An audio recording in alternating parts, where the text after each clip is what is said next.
vai suanar fitiavanya izao tontolo izao mijaly mafy toko izy famonjenantsika ety rany izay nalatsaka andiovana ny fosy fanay iavana aminy Jehova ray usambatray anao mandraiky izay mijaly mafy toko izy famonjenantsika ety rany izay nalatsaka andiovana ny fosy fanay iavana aminy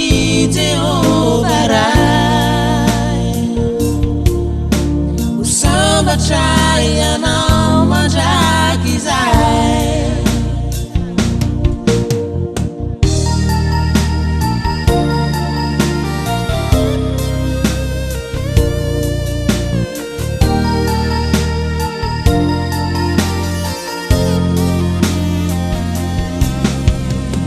namonjy ai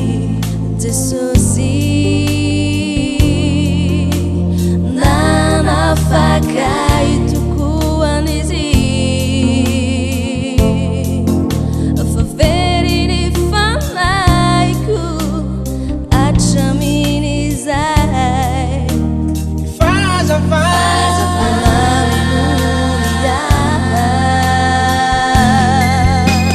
tsapako ny fitiavany raha tsisy azy ao very fiainako ety antany omeko azy hoajaka oazy rery draky izay tory aza misalasala anao tapahoan'io ny hevitrao Jesosy tsy manavaka fizay teo afaka teo omeny fahafana miaraka minoany andanitra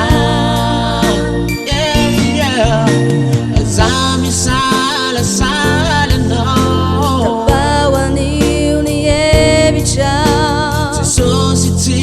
manavaka fizay teo afaka teo omeny fahafana miaraka minoany andanitra faly ao raha hoaniko ianao ifankahita sigaretra izay